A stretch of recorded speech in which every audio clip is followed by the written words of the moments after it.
26ರಂದು ಪ್ರದೇಶ ಕಾಂಗ್ರೆಸ್ ಸಮಿತಿಯ ನೂತನ ಅಧ್ಯಕ್ಷರಾಗಿ ಆಯ್ಕೆಯಾಗಿರ್ತಕ್ಕಂಥ ನಮ್ಮ ಪಕ್ಷದ ಹಿರಿಯ ನಾಯಕರಂತ ಬಿ ಕೆ ಹರಿಪ್ರಸಾದ್ ಅವರ ಅಧಿಕಾರ ಪದಗ್ರಹಣ ಕಾರ್ಯಕ್ರಮದ ಕುರಿತು ಹಾಗೂ ಈಗಾಗಲೇ ದೇಶಾದ್ಯಂತ ಮತ್ತು ವಿಶೇಷವಾಗಿ ಕರ್ನಾಟಕದಲ್ಲಿ ನಡೆದಿರ್ತಕ್ಕಂಥ SIR ಬಗ್ಗೆ ಇದರ ಬಗ್ಗೆ ಸಮಗ್ರವಾಗಿ ವಿಷಯವನ್ನ ಮಾತನಾಡಲು ಮತ್ತು ಪಕ್ಷದ ಇನ್ನಿತರ ವಿಷಯಗಳನ್ನ ಕುರಿತು ಚರ್ಚಿಸಲು ಮತ್ತು ತಮ್ಮೆದುರಿಗೆ ಮಾಧ್ಯಮದ ಎಲ್ಲ ಸಹೋದರಿಗೆ ಹೇಳಲು ಮತ್ತು ಹಾವೇರಿ ಜಿಲ್ಲಾ ಕಾಂಗ್ರೆಸ್ ಸಮಿತಿಯಿಂದ ಆಯೋಜಿಸಿರುವ ಈ ಮಾಧ್ಯಮದ ಗೋಷ್ಠಿಗೆ ಆಗಮಿಸಿರುವ ನಮ್ಮ ಪಕ್ಷದ ಹಿರಿಯ ನಾಯಕರು, ವಿಧಾನ ಪರಿಷತ್ತಿನಲ್ಲಿ ಮುಖ್ಯ ಸಚೇತಕರು, ಹಿರಿಯರಂತ ಸನ್ಮಾನ್ಯ ಶ್ರೀ ಸಲೀಂ ಅಹಮದ್ ಸರ್ ಅವರಿಗೆ ಜಿಲ್ಲಾ ಕಾಂಗ್ರೆಸ್ ಸಮಿತಿ ಪರವಾಗಿ ಹೃತ್ಪೂರ್ವಕವಾಗಿ ನಾನು ಸ್ವಾಗತ ಕೋರುತ್ತೇನೆ.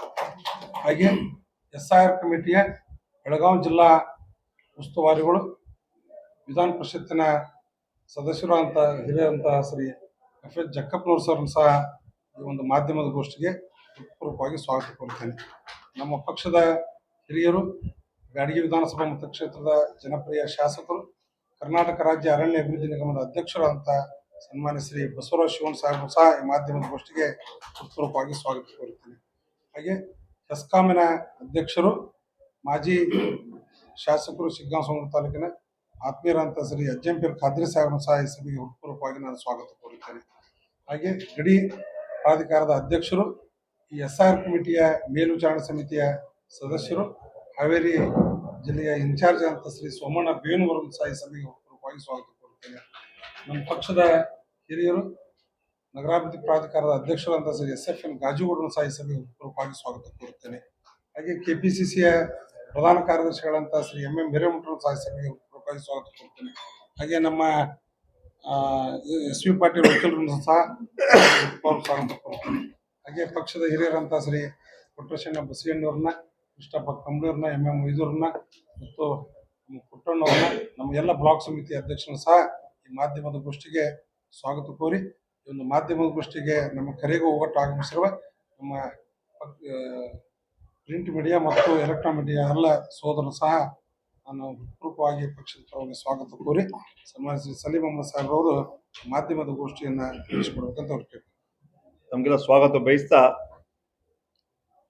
ಈಗಾಗಲೇ ಸನ್ಮಾನ್ಯ ಜಿಲ್ಲಾಧ್ಯಕ್ಷರು ಸಂಜೀವರು ಹೇಳಿದ್ದಾರೆ, ಇವತ್ತೊಂದು ಕಾರ್ಯಕ್ರಮಕ್ಕೆ ಬಂದಿದೆ. ನಂತರ ಇವತ್ತು ಒಂದು SIR ಸಭೆ ಕೂಡ ಇದೆ ಅಂತ ಹೇಳಿದ್ರು. ಮತ್ತೆ ತಮ್ಮನ್ನ ಭೇಟಿ ಮಾಡಕ್ಕೆ ಬಂದೆ. ಮೊಟ್ಟ ಮೊದಲಾಗಿ ಎಲ್ಲ ಹಾವೇರಿ ಜಿಲ್ಲೆಯ ಎಲ್ಲ ಮುಖಂಡರ ಪರವಾಗಿ ನೂತನವಾಗಿ ಆಯ್ಕೆಯಾದಂತಹ ರಾಜ್ಯದ ಮುಖ್ಯಮಂತ್ರಿಗಳಾದ ಸನ್ಮಾನ್ಯ DK ಶಿವಕುಮಾರ್ ಅವರಿಗೆ ಅಭಿನಂದನೆಗಳನ್ನ, ಧನ್ಯವಾದಗಳನ್ನು ಸಲ್ಲಿಸ್ತೇವೆ. ಅದೇ ರೀತಿ 8 ವರ್ಷ ಕಾಲ ರಾಜ್ಯದ ಮುಖ್ಯಮಂತ್ರಿಗಳಾಗಿದ್ದ ಸನ್ಮಾನ್ಯ ಸಿದ್ದರಾಮಯ್ಯರಿಗೂ ಕೂಡ ಧನ್ಯವಾದಗಳನ್ನ ಅರ್ಪಣೆ ಮಾಡ್ತೇನೆ. ಹಾಗೂ ನೂತನವಾಗಿ KPCC ಅಧ್ಯಕ್ಷರಾಗಿ ಸನ್ಮಾನ್ಯ BK ಹರಿಪ್ರಸಾದ್ ಅವರು ಆಯ್ಕೆಯಾಗಿದ್ದಾರೆ, ಅವರಿಗೂ ಕೂಡ ಧನ್ಯವಾದಗಳನ್ನ ಅರ್ಪಣೆ ಮಾಡ್ತಾ, ಸನ್ಮಾನ್ಯ DK ಶಿವಕುಮಾರ್ ಅವರು ಮುಖ್ಯಮಂತ್ರಿಯಾಗಿ ಕೂಡಲೇ ಮೊದಲನೇ ಕ್ಯಾಬಿನೆಟ್ ಅಲ್ಲಿ ವಿಶೇಷವಾಗಿ ಯುವಕರ ಬಗ್ಗೆ ಹೆಚ್ಚು ಕಾಳಜಿ ವಹಿಸಿದ್ದಾರೆ. ಅದರಲ್ಲಿ ವಿದ್ಯಾರ್ಥಿಗಳೇ ಬಸ್ ಪಾಸ್ ಇರ್ಬೋದು. ಎರಡನೇದಾಗಿ ಈ ರಾಜ್ಯದಲ್ಲಿ ಸುಮಾರು 10,000 ಭಾರತ್ ಜೋಡೋ ಯುವ ಸಂಘಗಳನ್ನ ನೇಮಕ ಮಾಡಿ 10 ಲಕ್ಷ ರೂಪಾಯಿ ಕೊಟ್ಟು ಅದ್ರ ಮೂಲಕ ಈ ಯುವಕರಿಗೆ ನಾಯಕತ್ವ ಗುಣಗಳನ್ನ ಕೊಡುವ ಹಿನ್ನೆಲೆಯಲ್ಲಿ ಯಾವ ಚಿಂತನೆ ರಾಹುಲ್ ಗಾಂಧಿ ಅವರು, ರಾಜೀವ್ ಗಾಂಧಿ ಮಾಡ್ತಾರೋ ಆ ಚಿಂತನೆ ಇಟ್ಕೊಂಡು ಯುವಕರಿಗೆ ಮುಂದಿನ ಜನಾಂಗ, ಮುಂದಿನ ಭವಿಷ್ಯ ಹಿನ್ನೆಲೆಯಲ್ಲಿ ನಾಯಕತ್ವ ಗುಣಗಳನ್ನ ಬೆಳೆಸುವ ಹಿನ್ನೆಲೆಯಲ್ಲಿ ಸುಮಾರು 10,000 ಯುವ ಸಂಘಟನೆಗಳು ಇದನ್ನು ಮಾಡಿ ಅದ್ರ ಮೂಲಕ ಯುವಕರಿಗೆ ಉತ್ತೇಜನ ಕೊಡುವಂತ ಕೆಲಸ ಇವತ್ತು ಸನ್ಮಾನ್ಯ DK ಶಿವಕುಮಾರ್ ಅವರು ಮಾಡಿದ್ದಾರೆ. ಅದೇ ರೀತಿ ಇನ್ನು 6 ವಿಚಾರಗಳನ್ನು ಈಗಾಗಲೇ ಅವ್ರು ಹೇಳಿದ್ದಾರೆ. ಬಿ ಖಾತೆಗಳಿರ್ಬೋದು, ವಾರ್ಡ್ಗಳ ರಸ್ತೆಗಳ ಅಭಿವೃದ್ಧಿ ಇರ್ಬೇಕು, ಬೇರೆ ಬೇರೆ ವಿಚಾರಗಳನ್ನ. ನಂತರ ಮೊನ್ನೆ ನೀತಿ ಆಯೋಗ ಕಾರ್ಯಕ್ರಮ ಡೆಲ್ಲಿಯಲ್ಲಿ ಪ್ರೈಮ್ ಮಿನಿಸ್ಟರ್ ಭೇಟಿ ಮಾಡಿ ಸುಮಾರು 18 ಬೇಡಿಕೆಗಳನ್ನು ಕೂಡ ಸನ್ಮಾನ್ಯ DK ಶಿವಕುಮಾರ್ ಇಟ್ಟಿದ್ದಾರೆ. ಆ ಬೇಡಿಕೆಗಳನ್ನ ಪೂರೈಸುವ ವಿಶ್ವಾಸ ಇದೆ. ಈಗಾಗಲೇ ಸನ್ಮಾನ್ಯ ಸಿದ್ದರಾಮಯ್ಯ ಅವರು ಅವ್ರನ್ನು ಕೂಡ ಭೇಟಿಯಾಗಿದ್ರು. ಆದ್ರೂ ಕೂಡ ಯಾವುದೇ ರೀತಿ ಅವರು ಅದಕ್ಕೆ ಯಾವುದೇ ಪರಿಹಾರ ಕೊಡ್ಲಿಲ್ಲ. ಮತ್ತೊಮ್ಮೆ ಮೊನ್ನೆ ಕೂಡ ಸನ್ಮಾನ್ಯ DK ಶಿವಕುಮಾರ್ ಭೇಟಿ ಮಾಡಿ 18 ಬೇಡಿಕೆಗಳು ಕೊಟ್ಟಿದ್ದಾರೆ. ಅದರಲ್ಲಿ ವಿಶೇಷವಾಗಿ ಮಾದಾಯ ಇರ್ಬೋದು, ಮೇಕೆದಾಟು ಇರ್ಬೋದು, ಹಲವಾರು ಕಾರ್ಯಕ್ರಮಗಳಿಗೆ ಧನ ಸಹಾಯ ಹಾಗೂ ಪರ್ಮಿಷನ್ಗಳು ಕೇಳಿದ್ದಾರೆ. ಅವ್ರು ಕೊಡ್ತಾರಂತ ವಿಶ್ವಾಸ ಇದೀವಿ ನಾವು. ಆ ಹಿನ್ನೆಲೆ ಮಲ್ತಾಯಿ ಧೋರಣೆ ತೋರಿಸಬಾರ್ದು, ರಾಜ್ಯಕ್ಕೆ ಅನ್ಯಾಯ ಮಾಡಬಾರ್ದು. ಕೇಂದ್ರ ಸರ್ಕಾರ 12 ವರ್ಷ ಅಧಿಕಾರಕ್ಕೆ ಬಂತು, ಆದ್ರೂ ಕೂಡ ರಾಜ್ಯಕ್ಕೆ ಮಲ್ತಾಯಿ ಧೋರಣೆ ತೋರಿಸ್ತಾ ಇದ್ದಾರೆ. 5 ಕೇಂದ್ರ ಮಂತ್ರಿಗಳು ಇದ್ರೂ ಕೂಡ ನಮ್ಗೆ ಸಹಕಾರ ಸಿಗ್ತಾ ಇಲ್ಲ. ಆ ಹಿನ್ನೆಲೆಯಲ್ಲಿ ಮುಂದಿನ ದಿನಗಳಲ್ಲಿ ಇವತ್ತೇನು ನಾವು ಬೇಡಿಕೆ ಇಟ್ಟಿದ್ದೀವಿ, ನಮ್ಮ ಸರ್ಕಾರ ಅದಕ್ಕೆ ಸ್ಪಂದಿಸ್ತಾರಂತ ವಿಶ್ವಾಸವನ್ನು ವ್ಯಕ್ತಪಡಿಸ್ತೀವಿ. ಇವತ್ತು 21ನೇ ತಾರೀಕು ಪದಗ್ರಹಣ ಕಾರ್ಯಕ್ರಮವನ್ನು ನಾವು ಬೆಂಗಳೂರು ಪ್ಯಾಲೇಸ್ ಅಲ್ಲಿ ಹಮ್ಮಿಕೊಂಡಿದ್ದೀವಿ. ಸನ್ಮಾನ್ಯ ಬಿ ಕೆ ಹರಿಪ್ರಸಾದ್ ಅವರು, ಮಾಜಿ ಅಖಿಲ ಭಾರತ ಕಾಂಗ್ರೆಸ್ ಕಮಿಟಿ ಜನರಲ್ ಸೆಕ್ರೆಟರಿಗಳು, ಅದೇ ಇಲ್ಲಿ 50 ವರ್ಷ ಪಕ್ಷ ಸಂಘಟನೆಯಲ್ಲಿ ಇದ್ದವರು, ಸುಮಾರು 19 ರಾಜ್ಯಗಳ ಉಸ್ತುವಾರಿ ಇದ್ದು ಯೂತ್ ಕಾಂಗ್ರೆಸ್ ಅಲ್ಲಿ, NSUA ಇಲ್ಲಿ ಸೇವಾದಲ್ಲಿ ಕೆಲಸ ಮಾಡಿ ಇವತ್ತು ಕೆಪಿಸಿ ಅಧ್ಯಕ್ಷರಾಗಿ ಆಯ್ಕೆಯಾಗಿದ್ದಾರೆ. ಅವರ ಪದಗ್ರಹಣ ಕಾರ್ಯಕ್ರಮ, ಜವಾಬ್ದಾರಿಯ ಕಾರ್ಯಕ್ರಮ ಅವತ್ತು 21 ತಾರೀಕು. ಆ ಕಾರ್ಯಕ್ರಮದಲ್ಲಿ ಈಗ ಆಗ್ಲಿ ಇರುವಂತಹ ಸನ್ಮಾನ್ಯ ಡಿ ಕೆ ಶಿವಕುಮಾರ್ ಅವರು, ಅದೇ ರೀತಿ ಮಾಜಿ ಮುಖ್ಯಮಂತ್ರಿಗಳಾದ ಸನ್ಮಾನ್ಯ ಸಿದ್ದರಾಮಯ್ಯ ಅವರು ಹಾಗೂ ಕಾಂಗ್ರೆಸ್ ಅಧ್ಯಕ್ಷರು, AICC ಜನರಲ್ ಸೆಕ್ರೆಟರಿಗಳಾದ ವೇಣುಗೋಪಾಲ್ ಅವರು, ಸುರ್ಜೇವಾಲಾ ಅವರು ಹಾಗೂ ರಾಜ್ಯದ ಎಲ್ಲ ನಾಯಕರು ಅಲ್ಲಿ ಭಾಗಿಯಾಗ್ತಾರೆ. ಆ ಕಾರ್ಯಕ್ರಮದ ಹಿನ್ನೆಲೆಯಲ್ಲಿ ಒಂದು ಪೂರ್ವಭಾವಿ ಸಭೆ ಕೂಡ ಆಗಬೇಕಾಗಿದೆ. ಈ ಸಭೆ ನಂತರ ಅದು ಕೂಡ ನಾವು ಚರ್ಚೆ ಮಾಡ್ತೀವಿ. ಅದ್ರ ಮೂಲಕ ಆ ಕಾರ್ಯಕ್ರಮದಲ್ಲಿ ಕೇವಲ ಜನ ತರುವಂತಹ ಅಲ್ಲ, ಇಡೀ ರಾಜ್ಯದ 224 ಕ್ಷೇತ್ರಗಳಿಂದ ಕೂಡ ನಮ್ಮ ಪಂಚಾಯತಿ ಮಾಜಿ ಸದಸ್ಯರುಗಳು, ತಾಲೂಕ್ ಪಂಚಾಯತ್, ಜಿಲ್ಲಾ ಪಂಚಾಯತ್, ಗ್ರಾಮ ಪಂಚಾಯತ್, ಬ್ಲಾಕಿನ ಅಧ್ಯಕ್ಷರುಗಳು, ಮುಂಚೂಣಿ ಘಟಕಗಳ ಅಧ್ಯಕ್ಷರುಗಳು, ಪದಾಧಿಕಾರಿಗಳು ಹಾಗೂ ನಮ್ಮ ಪಕ್ಷ ಸಂಘಟನೆಯ ಎಲ್ಲ ಪದಾಧಿಕಾರಿಗಳು ಆ ಕಾರ್ಯಕ್ರಮದಲ್ಲಿ ಭಾಗಿಯಾಗಬೇಕಂತ ಈಗಾಗಲೇ ನಿನ್ನೆ ಸಭೆ ಆಯಿತು ಬೆಂಗಳೂರಿನಲ್ಲಿ. ಆ ಸಭೆಯಲ್ಲಿ ಚರ್ಚೆ ಮಾಡಿ ಈ ನಮ್ಮೆಲ್ಲ ಜಿಲ್ಲಾಧ್ಯಕ್ಷರು ಕೂಡ ಬಂದಿದ್ರು, ಶಾಸಕರು ಕೂಡ ಬಂದಿದ್ರು.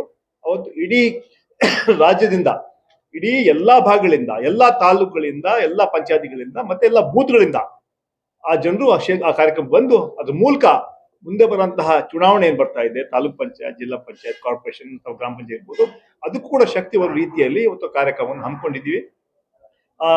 ಅದಕ್ಕೆ ಹೆಚ್ಚಿನ ರೀತಿಯಲ್ಲಿ ಭಾಗವಹಿಸಬೇಕಂತ ಈಗಾಗಲೇ ಮೊನ್ನೆ ಸಭೆ ಕರೆದು ಇನ್ನೊಂದು ಸಭೆ ಕೂಡ ಜಿಲ್ಲಾ ಕಾಂಗ್ರೆಸ್ ವತಿಯಿಂದ ಅವರು ಇನ್ನೊಂದು ಸಭೆ ಕೂಡ ಮಾಡುವಂತ ಕಾರ್ಯಕ್ರಮ ಇಟ್ಕೋಬೇಕಾಗ್ತದೆ. ಅದ್ರ ಮೂಲಕ ದೊಡ್ಡ ಒಂದು ಐತಿಹಾಸಿಕ ಕಾರ್ಯಕ್ರಮವನ್ನು ಹಮ್ಮಿಕೊಳ್ತಾ ಇದ್ದೀವಿ.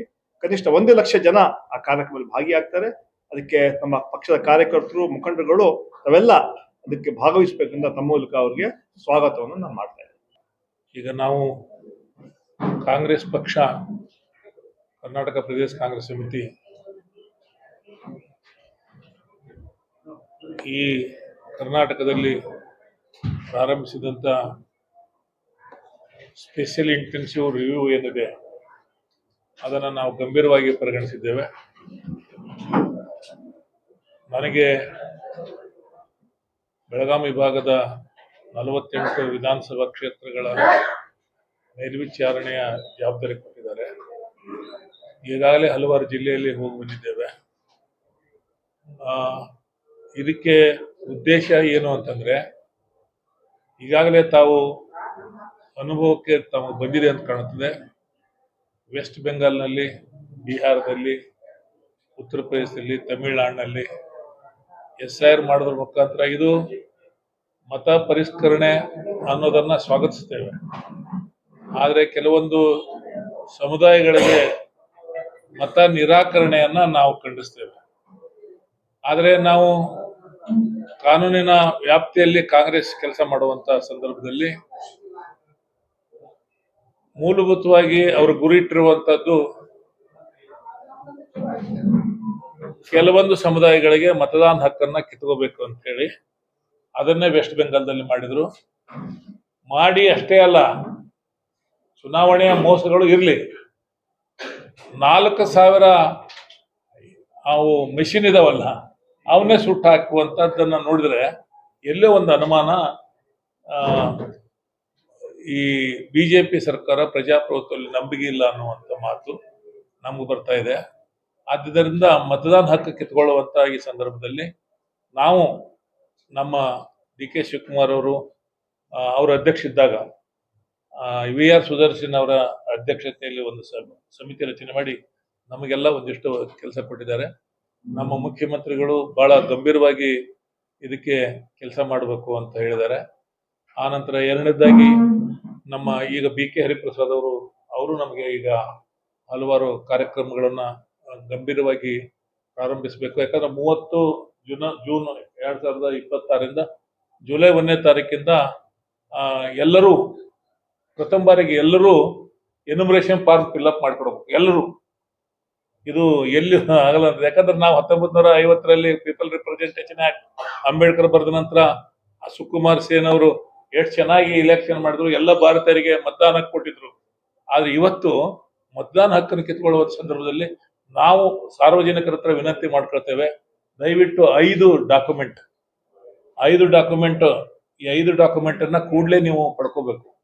5 ಡಾಕ್ಯುಮೆಂಟ್ ಏನಂದ್ರ, ಪಾಸ್ಪೋರ್ಟ್ ಎಲ್ಲರ ಹತ್ರ ಇರಂಗಿಲ್ಲ, ಎರಡನೇದು SLC ಸರ್ಟಿಫಿಕೇಟ್ ನ ಮಾರ್ಕ್ಸ್ ಕಾರ್ಡಿನ ಪ್ರತಿ, ಎರಡದ್ದು ಡೇಟ್ ಆಫ್ ಬರ್ತಿನ ಒಂದು ಪ್ರತಿ, ಅಥವಾ ಒಂದು ಕಾಸ್ಟ್ ಸರ್ಟಿಫಿಕೇಟ್ ಈಗಾಗಲೇ ಬಡ್ಕೋಬೇಕು. ನೀವು ಬಡ್ಕೋಬೇಕು, ಎಲ್ಲ ಮತದಾರರ ಹತ್ರ ವಿನಂತಿ ಮಾಡ್ಕೊಳ್ತೀವಿ.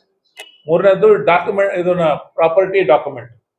ಇವು 5 ಡಾಕ್ಯುಮೆಂಟ್ ಅನ್ನ ಆ ಎನ್ಯುಮರೇಷನ್ ಫಾರ್ಮ್ ಮುಖಾಂತರ, ಅರವಾಸಿ ಪತ್ರ ಅದನ್ನೇ ಹೇಳ್ತಾರೆ, ರೆಸಿಡೆನ್ಸಿಯಲ್ ಸರ್ಟಿಫಿಕೇಟ್, ಇವುಗಳನ್ನ ಪಡ್ಕೊಂಡು ಎನ್ಯುಮರೇಷನ್ ಫಾರ್ಮ್ ಅನ್ನ ಎಲ್ಲರೂ ಕಡ್ಡಾಯವಾಗಿ ತುಂಬಿಕೊಡಲೇಬೇಕು.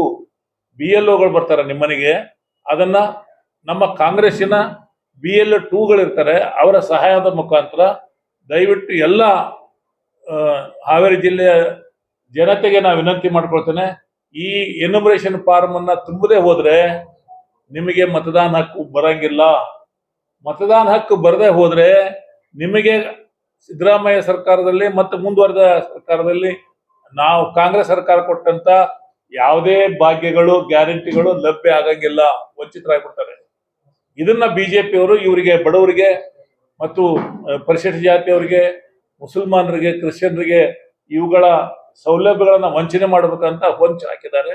ಆದ್ರಿಂದ ಮಹಾಜನತೆ ಕೈ ಮುಗಿದು ಕೇಳ್ತೇವೆ ಕಾಂಗ್ರೆಸ್ ಪಕ್ಷದಿಂದ, ದಯವಿಟ್ಟು ಇಲೆಕ್ಷನ್ ಕಮಿಷನ್ ಆಫ್ ಇಂಡಿಯಾ ಹೇಳಿದಂತ ಎಲ್ಲ ಡಾಕ್ಯುಮೆಂಟ್ ಅನ್ನ ಈಗಾಗಲೇ ಸಿದ್ಧತೆ ಮಾಡಿಕೊಂಡು 1ನೇ ತಾರೀಕು ಜುಲೈ ತಾರೀಕಿಂದ ಪ್ರಾರಂಭವಾಗುವಂತ SIR ನಲ್ಲಿ ಎನ್ಯುಮರೇಷನ್ ಫಾರ್ಮ್ ಅನ್ನ ತುಂಬಿಕೊಟ್ಟು ತಮ್ಮ ಮತದಾನ ಹಕ್ಕನ್ನ ಪಡ್ಕೋಬೇಕಂತ ಹೇಳಿ ವಿನಂತಿ ಮಾಡ್ಕೊಂಡು, ಎಲೆಕ್ಷನ್ ಕಮಿಷನ್ ಅಂದ್ರೆ ಜನರು ವೋಟ್ ಅನ್ನ ಸೇರ್ಸೋ ಕೆಲಸ ಮಾಡ್ತಾ ಇದ್ರು. ಈಗ ಎಲೆಕ್ಷನ್ ವೋಟ್ ತೆಗೆಯುವಂತ ಕೆಲಸ ಮಾಡ್ತಾ ಇದ್ದಾರೆ. ಇದು it has become A BJP tool kit of the BJP central government. ಇದು ಬಿಜೆಪಿ ಇವಾಗ ಎಲೆಕ್ಷನ್ ಕಮಿಷನ್ ಉಳಿದಿಲ್ಲ, ಬಿಜೆಪಿ ಕಮಿಷನ್ ಪರಿವರ್ತನೆ ಆಗಿದೆ. ಕೇಂದ್ರ ಸರ್ಕಾರದ ಕೈಗೊಂಬೆ ಆಗಿ ಇವತ್ತು ಎಲೆಕ್ಷನ್ ಕಮಿಷನ್ ಕೆಲಸ ಮಾಡ್ತಾ ಇದೆ. ಇವತ್ತು ಅಸ್ಸಾಂ ನಾವು ನೋಡಿ, ಬಿಹಾರಲ್ಲಿ ನೋಡಿದ್ವಿ, ಬೆಂಗಾಲಲ್ಲಿ 91 ಲಕ್ಷ ವೋಟ್ ಅನ್ನು ತೆಗೆದಿದ್ದಾರೆ. ಮುಂಚೆ ಯಾವಾಗ್ಲೂ ಎಲೆಕ್ಷನ್ ಕಮಿಷನ್ ಅಂತ ಹೇಳಿದ್ರೆ ಜನರ ವೋಟ್ ಸೇರಿಸ್ತಾ ಇದ್ರು. ಇದು ವೋಟ್ ತೆಗೆಯುವಂತಹ ದೊಡ್ಡ ಷಡ್ಯಂತರ, ಹುನ್ನಾರ ಮಾಡ್ತಾ ಇದ್ದಾರೆ ಎಲೆಕ್ಷನ್ ಕಮಿಷನ್ ಅವರು. ಅದು ನೇರವಾಗಿ ನಾವು ಆರೋಪ ಮಾಡಬೇಕಾಗ್ತದೆ. ನರೇಂದ್ರ ಮೋದಿ ಅವರು, ಅಮಿತ್ ಶಾ ಅವರ ಮಾರ್ಗದರ್ಶನದಲ್ಲಿ ನಡೀತಾ ಇದೆ ಇದು. ಅದಕ್ಕೆ ಅವರು ಇವತ್ತು ಕರ್ನಾಟಕ ಕಡೆ ಗಮನ ಕೊಟ್ಟಿದ್ದಾರೆ. ಯಾವ ಕಾರಣಕ್ಕೆ ನಾವು ಬಿಡೋದಿಲ್ಲ. ನಾವು ಪ್ರತಿ ಯಾರ ವೋಟ್ಗಳಿದೆ ಅದು ತೆಗೆಯಂತಹ ಏನು ಷಡ್ಯಂತ್ರ ಮಾಡ್ತಾರೆ ಅದ್ರ ವಿರುದ್ಧ ನಾವು ಹೋರಾಟ ಮಾಡ್ತಾ ಇದ್ದೀವಿ, ಜನ ಜಾಗೃತಿ ಮಾಡ್ತೀವಿ. ನಮ್ಗೆ ಗೊತ್ತಿದೆ ಯಾವ ರೀತಿ ಅಲ್ಲಿ ವೋಟ್ ತೆಗೆಯಂತಹ ಕೆಲಸ ಮಾಡಿದ್ರು. ಮಮತಾ ಬ್ಯಾನರ್ಜಿ ಕ್ಷೇತ್ರದಲ್ಲಿ ಸುಮಾರು 70-75 ಸಾವಿರ ವೋಟ್ ತೆಗೆದಿದ್ದಾರೆ. ಅಲ್ಲ, 92 ಲಕ್ಷ. ಸ್ಟಾಲಿನ್ ಕ್ಷೇತ್ರದಲ್ಲಿ ಕೂಡ ತೆಗೆದಿದ್ದಾರೆ. ಅವರೆಲ್ಲ ಪಿಕ್ ಅಂಡ್ ಚೂಸ್ ಮಾಡಿ ಮುಖ್ಯಮಂತ್ರಿಗಳಿದ್ರು, ಹಿರಿಯ ಮುಖಂಡರು ವೋಟ್ ತೆಗೆಯಂತ ದೊಡ್ಡ ಷಡ್ಯಂತ್ರ ಮಾಡ್ತಾ ಇದ್ದಾರೆ. ಕರ್ನಾಟಕದಲ್ಲಿ ನಾವು ಅದನ್ನು ಬಿಡೋದಿಲ್ಲ. ಜನ ಹಕ್ಕಿಗೆ ನಾವು ಹೋರಾಟ ಮಾಡ್ತೀವಿ. ಇವತ್ತು SIR ಬಗ್ಗೆ ಎಲ್ಲಾ ಜಿಲ್ಲೆಗಳಲ್ಲಿ, ತಾಲೂಕುಗಳಲ್ಲಿ ಅಲ್ಲಿ ನಾವು ಚರ್ಚೆ ಮಾಡೋ ಹಿನ್ನೆಲೆಯಲ್ಲಿ ಉಸ್ತುವಾರಿ ಹಾಕಿದ್ದಾರೆ. ಅದಕ್ಕೆ ವಿಶೇಷ 2 ತಿಂಗಳು ನಮ್ಮ ಪಕ್ಷದ ಕಾರ್ಯಕರ್ತರು ಬೂತ್ಗಳಲ್ಲಿ ನಮ್ಮ BLA2ಗಳು ಅವ್ರ ಮೇಲೆ ದೊಡ್ಡ ಜವಾಬ್ದಾರಿ, ಹೊಣೆಗಾರಿ ಕೊಟ್ಟಿದ್ದೀವಿ. ಯಾವ ಕಾರಣಕ್ಕೆ ಒಂದು ವೇಳೆ ಹೆಚ್ಚಾಗಿ ಆದ್ರೆ ನಾವು ಬೀದಿಗೆ ಬಂದು ಹೋರಾಟ ಮಾಡೋಕ್ಕೂ ಸಿದ್ಧ ಅಂತ ಹೇಳಲು ಬಯಸ್ತಾ ಇದ್ದೀವಿ. ಇದು ಎಲೆಕ್ಷನ್ ಕಮಿಷನ್ ಈಗ ಬೆಂಗಳೂರು ಸೆಂಟ್ರಲ್ ಅಲ್ಲಿ ನಿಮ್ಗೆ ನಾವು ಮಾಹಿತಿ ಕೊಟ್ವಿ. ಯಾವುದು, ಯಾವ ರೀತಿ ಮನ್ಸೂರ್ ಅವ್ರನ್ನ ಸೋಲ್ಸಿದ್ರು ಅಂತ. ಅಲ್ಲಂಡಲ್ಲಿ ಯಾವ ತರ ವೋಟ್ ಚೋರಿ ಮಾಡಿದ್ರು ಅಂತ ನಾವು ಮಾಹಿತಿ ಸಹ ಕೊಟ್ಟಿದ್ದೀವಿ. ಯಾಕಂತೇಳಿ election commission is controlled by the central government. ಈಗ ಏನ್ ಮಾಡ್ತಾರೆ, ವೋಟ್ಗಳನ್ನ ಡಿವೈಡ್ ಮಾಡಿ ಇಲ್ಲಿರೋ ವೋಟ್ ತೆಗೆದು ಬೇರೆ ಕಡೆ ಹಾಕ್ತಾರೆ, ಬೇರೆ ಕಡೆ ವೋಟ್ ಅನ್ನು ತೆಗೆದು ಇನ್ನೊಂದ್ ಕಡೆ ಹಾಕ್ತಾರೆ. ಯಾರನ್ನ ತೆಗಿಬೇಕು ಅಂತ ಬಿಟ್ಟು ಮನೆಗೆ ಹೋದ್ರೆ ಸಿಕ್ಕಿಲ್ಲ ಅಂತ ಬಿಟ್ಟು ಡಿಲೀಟೆಡ್ ಮಾಡ್ತಾ ಇದಾರೆ. ಇವತ್ತು ಏನ್ ಕೆಲಸ ಬೆಂಗಾಲಲ್ಲಿ ಮಾಡಿದ್ರು ಆ ಕೆಲಸ ಕರ್ನಾಟಕದಲ್ಲಿ ಮಾಡಕ್ಕೆ ಅಲ್ಲ, ಇದು ಆಡಳಿತ ಅಲ್ಲ, ಅವರ ಡೈರೆಕ್ಷನ್ ಎಲೆಕ್ಷನ್ ಕಮಿಷನ್ ಕೆಲವು ಗೈಡ್ಲೈನ್ಸ್ ಆಗಿದ್ದಾರೆ. ಅಲ್ಲಲ್ಲ, ಇದು ಈ ಗೈಡ್ಲೈನ್ಸ್ ನೇರವಾಗಿ ಇದನ್ನ ವಿಶೇಷವಾಗಿ ಬಡ ಜನರ ಬಗ್ಗೆ, ಹರಿಜನ, ಗಿರಿಜನ ಮತ್ತು ಅಲ್ಪಸಂಖ್ಯಾತರ ವೋಟ್ ಅನ್ನ ಟಾರ್ಗೆಟ್ ಮಾಡಕ್ಕೆ ಹೊರಟಿದ್ದಾರೆ.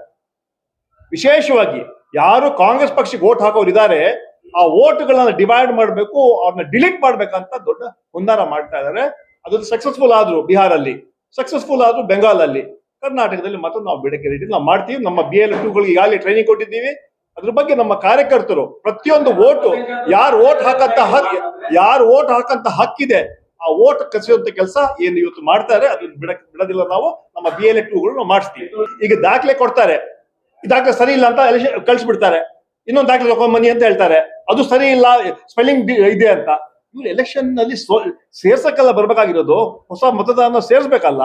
ಅದನ್ನ ಬಿಟ್ಟು ಸ್ಪೆಲ್ಲಿಂಗ್ ಮಿಸ್ಟೇಕ್ ಇದೆ, ನಿಮ್ಮ ತಂದೆ ಹೆಸರು ಟೈಪಿಂಗ್ ಅಲ್ಲಿ ಮಿಸ್ಟೇಕ್ ಇದೆ, ನಿಮ್ಮ ತಾಯಿ ಹೆಸರು ಟೈಪಿಂಗ್ ಅಲ್ಲಿ ಮಿಸ್ಟೇಕ್ ಇದೆ, ಅಫಿಡವಿಟ್ ತಗೊಂಡ್ಬನ್ನಿ, ಆ ಡಾಕ್ಯುಮೆಂಟ್ ತಗೊಂಡ್ಬನ್ನಿ. ಇವಾಗ ಎಲ್ಲ ಎಜುಕೇಟೆಡ್ ಕ್ಲಾಸ್ ಇದ್ದೇ ಕೆಲವು ಅರ್ಥ ಮಾಡ್ಕೊಳ್ತಾರೆ, ಎಜುಕೇಶನ್ ಕಡಿಮೆ ಇದ್ದವ್ರಿಗೆ ಅವ್ರಿಗೆ ಅರ್ಥನೇ ಆಗಲ್ಲ. ಸೊ ಅದಕ್ಕೆ ಆ ರೀತಿಯಲ್ಲಿ ಇವತ್ತು ಏನು ಟ್ರೈನಿಂಗ್ ಪ್ರೋಗ್ರಾಮ್ ನಾವು ಮಾಡಕ್ ಮಾಡ್ತಾ ಇದ್ದೀವಿ, ಇವತ್ತೇನು ಜಗಪ್ನವ್ರು ಹೇಳಿದ್ದಾರೆ ಅದ್ರಲ್ಲಿ ನಾವು ನಮ್ಮ ಕಾರ್ಯಕರ್ತರು ನಾವು BLA2, ಯಾಕಂದ್ರೆ ಪ್ರತಿಯೊಬ್ಬರು ಎನ್ರೋಲೇಷನ್ ಸರ್ಟಿಫಿಕೇಟ್ ಕೊಡಬೇಕು. ಅದು ಕೆಲವರು ಮಾಹಿತಿನೇ ಇಲ್ಲ, ನಾವ್ಯಾಕೆ ಕೊಡ್ಬೇಕು, ನಮ್ಮ ಎಷ್ಟೋ ವರ್ಷ ಓಟ್ ಹಾಕ್ತಾ ಇದ್ದೀವಿ, ನಮ್ಗೆ ಯಾಕೆ ತೊಂದರೆ ಕೊಡ್ತಾ ಅಂತ ಮಾತ್ರ ಹೇಳ್ತಾರೆ. ಆ ವಿಚಾರದಲ್ಲಿ ನಾವು ಇದನ್ನ ಶುರು ಮಾಡಿದ್ದಾರೆ. ಕರ್ನಾಟಕದಲ್ಲಿ ಯಾವ ತರ ಮೊನ್ನೆ ಈಗ ದುರ್ದೈವ ದುರಂತ ಹೇಳಿದ್ರೆ ಮಧ್ಯಪ್ರದೇಶದಲ್ಲಿ ಮುಂಚೆ ಓಟ್ ಚೋರಿ ಮಾಡ್ತಾ ಈಗ ಸೀಟ್ ಚೋರಿ ಮಾಡ್ಬಿಟ್ಟಿದ್ದಾರೆ. ಕೇವಲ ಒಂದು complaint, just complaint Meenakshi Natarajan, ಯಾವ ಕೇಸ್ ಆಗ್ಲಿಲ್ಲ, ಯಾವ FIR ಫೈಲ್ ಆಗ್ಲಿಲ್ಲ. ಒಂದು ನೋಟಿಸ್ ಕೊಟ್ಟಿದ್ದಕ್ಕೆ ಆ ನೋಟಿಸ್ ನೀವ್ ಯಾಕೆ ಹಾಕಿಬಿಟ್ಟು ಅದನ್ನ ಡಿಸ್ಕ್ವಾಲಿಫೈ ಮಾಡ್ಬಿಟ್ರು. ಇಲ್ಲಿ ಪ್ರಜಾಪ್ರಭುತ್ವ ಉಳಿದಿದೆಯಾ ದೇಶದಲ್ಲಿ? Just on A complaint. ನಮ್ಗೆ ಗೊತ್ತಿದೆ, ನಾವು ಎಲೆಕ್ಷನ್ ಫೈಟ್ ಮಾಡಿದ್ದೀವಿ, ನಮ್ಮ ಅಫಿಡವಿಟ್ ಅಲ್ಲಿ ನಾವು ಹಾಕ್ತೀವಿ, ನಮ್ಮಲ್ಲಿ FIR ಇದೆಯಾ, ಕೇಸು ಯಾವ ಕೇಸ್ ಇದೆ, ಎಲ್ಲಿ ಇದೆ, ಏನು ಕೊಡುವಂಥದ್ದು ಅದು ಮಾಮೂಲಿ. ಒಂದು ವೇಳೆ ನಿಮ್ಮಲ್ಲಿ FIR ಆಗಿ ಅದನ್ನ ಮುಚ್ಚಿಟ್ರೆ ನಿಮ್ಮ ಡಿಸ್ಕ್ವಾಲಿಫೈ ಆಗಂತ ಮಾತನ್ನ ಕೇಳಿದೀವಿ. ಅದು ಯಾರೋ ಒಂದು ನೋಟಿಸ್ ಕೊಟ್ರು ಅಂತ ಮಾತ್ರಕ್ಕೆ ನೀವು ಡಿಸ್ಕ್ವಾಲಿಫೈ ಮಾಡ್ಬಿಟ್ರಲ್ಲ ಒಬ್ಬ ರಾಷ್ಟ್ರೀಯ ಪಕ್ಷದ ಅಭ್ಯರ್ಥಿನ. ಹೇಳಿ, ಅದೇ ಡೆಮಾಕ್ರಸಿ ಉಳಿದಿದೆಯಾ ಈ ದೇಶದಲ್ಲಿ? ಇದು ದೇಶದಲ್ಲಿ ಡೆಮಾಕ್ರಸಿ ಇಲ್ಲ, ಹಿಟ್ಲರ್ವಾದ ನಡೀತಾ ಇದೆ ನರೇಂದ್ರ ಮೋದಿಯ ನಾಯಕತ್ವದಲ್ಲಿ, ಅಮಿತ್ ಶಾ ನಾಯಕತ್ವದಲ್ಲಿ. ಅದಕ್ಕೆ ತಕ್ಕ ಉತ್ತರ ನಾವು ಕರ್ನಾಟಕ ಕೊಡ್ತೀವಿ. ಇವ್ರೇನೇ ಮಾಡ್ಲಿ, ಒಬ್ಬ ವ್ಯಕ್ತಿ ತಪ್ಪು ಮಾಡಿದ ನಂತರ ತಕರಾರು ಕೊಡ್ಬೇಕಾಗಿದ್ದು ಈಗೇನು ಮತ ಪರಿಷ್ಕರಣೆ ನಡೀತದಲ್ಲ, ಕೇಳೋ ಹಕ್ಕಿದೆ, ಕೇಳಿದ್ದಾರೆ.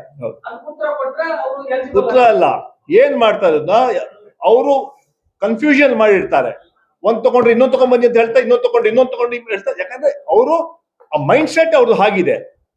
ಅವರು ಡೈರೆಕ್ಷನ್ ಬಿಜೆಪಿ ಕೇಂದ್ರಕ ಡೈರೆಕ್ಷನ್ ಇಂದ ಬರ್ತಾರೆ, ಅದಕ್ಕೆ ಎಲ್ಲಿ ತೊಂದರೆ ಕೊಡ್ಬೇಕಂತ ಮಾಡ್ತಾರೆ.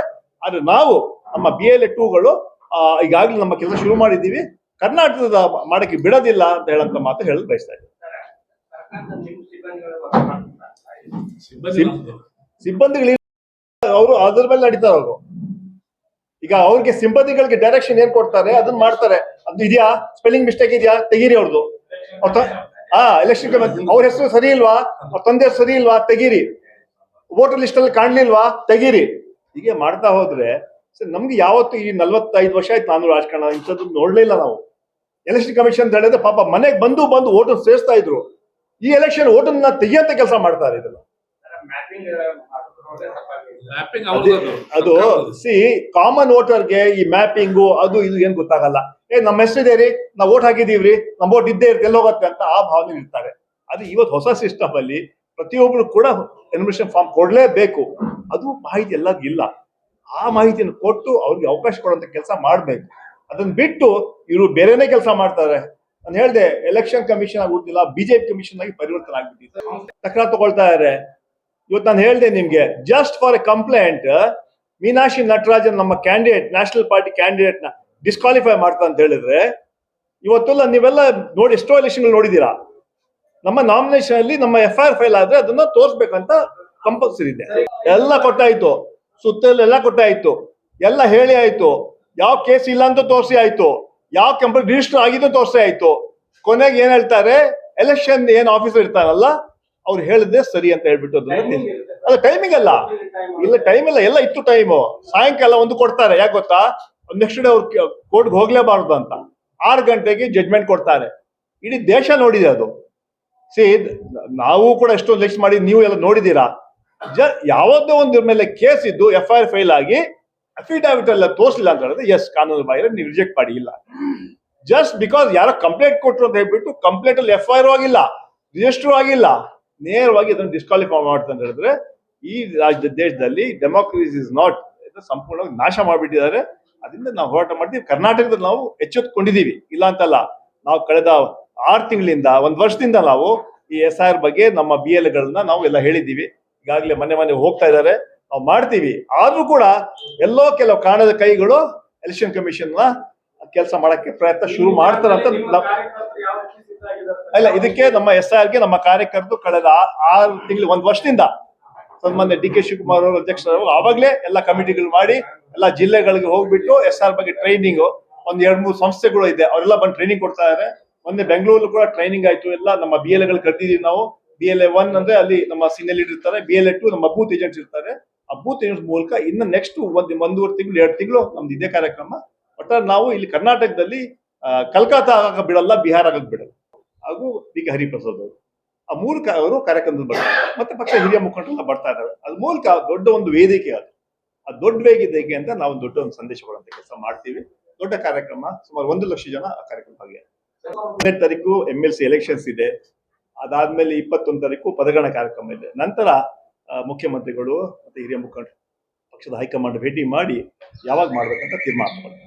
ಎಲ್ಲ ತೀರ್ಮಾನ ಪಕ್ಷ ವರಿಷ್ಠರು ಗಮನಿಸ್ತಾರೆ, ಅದ್ ನೋಡ್ತಾರೆ, ತೀರ್ಮಾನ ಮಾಡ್ತಾರೆ. ಯಾಕಂದ್ರೆ ಅದು ಶಿವಕುಮಾರ್ ಅವ್ರಿಗೆ, ಚೀಫ್ ಮಿನಿಸ್ಟರ್ಗೆ ಈ ಜಿಲ್ಲೆ ಬಗ್ಗೆ ಎಲ್ಲ ಗೊತ್ತಿದೆ, ಹರಿಪ್ರಸಾದ್ ಗೊತ್ತಿದೆ, ಸಿದ್ದರಾಮಯ್ಯ ಅವ್ರಿಗೆ ಗೊತ್ತಿದೆ. ಅದರಿಂದ ಯಾರು ಏನೇನು ಕೂಡ ಅಂತಿಮ ತೀರ್ಮಾನ ಪಕ್ಷದ. ಅದಾದ್ಮೇಲೆ ಮತ್ತೆ ಸೇರೋಣ. SR ಬಗ್ಗೆ ನಾನು 21 ತಾರೀಕಿಗೆ ನಾವು ಕಾರ್ಯಕ್ರಮ ತಯಾರು ಮಾಡ್ತಾ ಇದ್ದೀವಿ. SR ಬಗ್ಗೆ ಚರ್ಚೆ ಮಾಡ್ತಾ ಇದ್ದೀವಿ. ನೆಕ್ಸ್ಟ್ ಬರುವಾಗ ಅದು ಮಂತ್ರಿಮಂಡಲ ಬಗ್ಗೆ ಹೇಳ್ತೀವಿ. ಚುನಾವಣೆ ಇಲ್ಲ, 5 ಗ್ಯಾರಂಟಿಗಳು, ಯಾವ ಗ್ಯಾರಂಟಿಗಳನ್ನ ನಾವು ನಿಲ್ಸೋದಿಲ್ಲ. ಆದ್ರೆ ಈ ಗೃಹ ಲಕ್ಷ್ಮಿ ಕಾರ್ಯಕ್ರಮದಲ್ಲಿ ಕೆಲವು ಮಿಸ್ಯೂಸ್ ಆಗ್ತಾ ಇದೆ. ಯಾವ ರೀತಿ ಹೇಳಿದ್ರೆ, ಕೆಲವರು ಸತ್ತೋಗಿದ್ದಾರೆ, ಅವ್ರಿಗೂ ದುಡ್ಡು ಹೋಗ್ತಾ ಇದೆ. ಕೆಲವರು ಹೋಗೋಸ ಕೆಲ ಹೆಸರು ಕೊಟ್ಟಿದ್ದಾರೆ. ಅದನ್ನ ಚೆಕ್ ಮಾಡೋದು ಸರ್ಕಾರದ ಜವಾಬ್ದಾರಿ ಅಲ್ವಾ? ಸರ್ಕಾರದ ಹಣ ಜನರ ಹಣ ಅಲ್ವಾ? ಅಲ್ಲಿ ತಪ್ಪೇನಿದೆ? ನಾವೇನೋ ಕಾರ್ಯಕ್ರಮ ನಿಲ್ಸ್ತೀವಿ ಅಂತ ಹೇಳಿದ್ವಾ? ಯಾವ ಕಾರಣ ಕಾರ್ಯಕ್ರಮ ನಿಲ್ಸಲ್ಲ. ಆದ್ರೆ ಎಲ್ಲಿ ಮಿಸ್ಯೂಸ್ ಆಗಿದೆ, ಎಲ್ಲಿ ಹಣ ಪೋಲಾಗ್ತಾ ಇದೆ, ಅದು ಸರಿ ಮಾಡೋದು ನಮ್ಮ ಸರ್ಕಾರದ ಕರ್ತವ್ಯ. ಯಾಕಂದ್ರೆ ಜನರ ದುಡ್ಡಿದ್ದು, ಟ್ಯಾಕ್ಸ್ ಪೇಯರ್ಸ್ ಮನಿ ಇದು.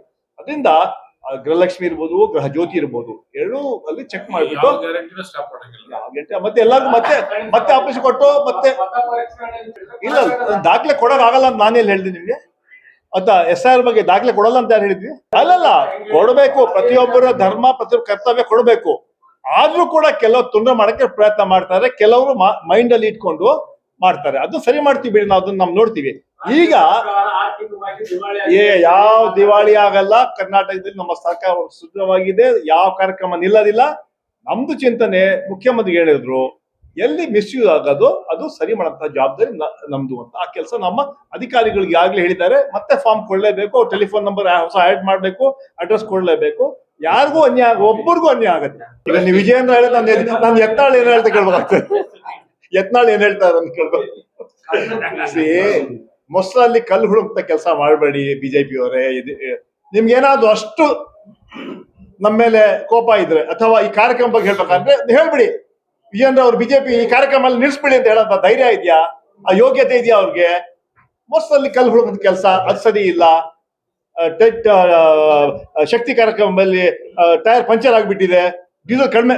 ಇದೆಲ್ಲ ಒಂದು ಇಷ್ಟು ದೊಡ್ಡ ಕಾರ್ಯಕ್ರಮ. ಇವಾಗ ಶಕ್ತಿ ಕಾರ್ಯಕ್ರಮ ಈ ಪ್ರಪಂಚ ಇತಿಹಾಸ ಇಷ್ಟು ದೊಡ್ಡ ಕಾರ್ಯಕ್ರಮ ಇರುವಾಗಿಲ್ಲ. ಸುಮಾರು 650 ಕೋಟಿ ಮಹಿಳೆಯರು ಫ್ರೀ ಟ್ರಾವೆಲ್ ಮಾಡ್ತಾ ಇದ್ದಾರೆ.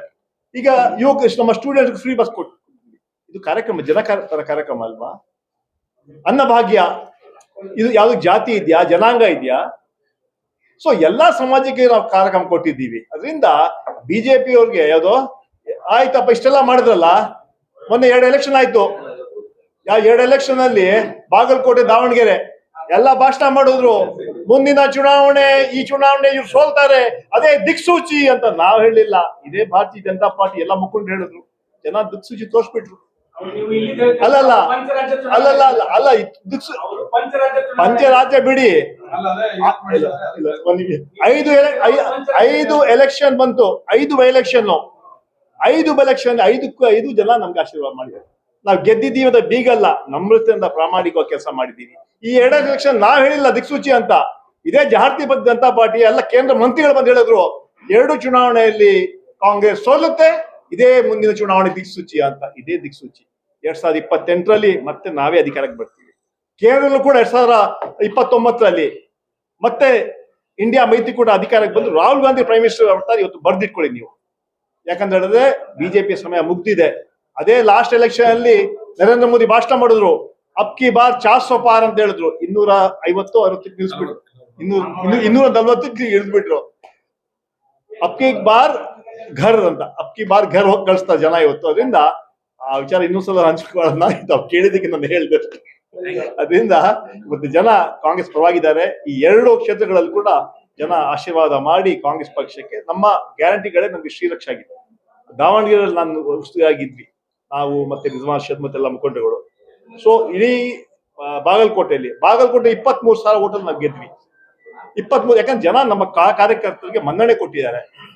ನಾವು ನುಡಿದಂತೆ ನಡೆದಿದ್ದೀವಿ. ಸರ್ವರಿಗೂ ಸಮಪಾಲು, ಸರ್ವರಿಗೂ ಸಮ ನಮ್ಮ ಸಂಕಲ್ಪ ಹಿನ್ನೆಲೆಯಲ್ಲಿ ಜನ ಇವತ್ತು ಸಂತೋಷವಾಗಿ ರಾಜ್ಯದಲ್ಲಿದ್ದಾರೆ, ಶಾಂತಿಯಿಂದ ಇದ್ದಾರೆ, ನೆಮ್ಮದಿಯಿಂದ ಇದ್ದಾರೆ. ಅದಕ್ಕೆ 2028 ಕೂಡ ನಾವೇ ಅಧಿಕಾರಕ್ಕೆ ಬರ್ತೀವಿ ಅಂತ ವಿಶ್ವಾಸ. ಈ ನೆಕ್ಸ್ಟ್ ಎಕ್ಸ್ಪಾನ್ಷನ್ ಅಲ್ಲಿ ಅದಕ್ಕೆ ಉತ್ತರ ಸಿಗುತ್ತೆ. ಇದು ದಾವಣಗೆರೆ ಮುಗಿದ ಅಧ್ಯಾಯ. ಕ್ಯಾಬಿನೆಟ್ ಯಾರು ಹಾಕ್ಬೇಕು, ಯಾರು ಬಿಡಬೇಕು ತೀರ್ಮಾನ ಹೈಕಮಾಂಡ್, ಮುಖ್ಯಮಂತ್ರಿಗಳು. ಅದರಿಂದ ಅದಕ್ಕೆ ಉತ್ತರ ಅವರೇ ಕೊಡ್ಬೇಕು.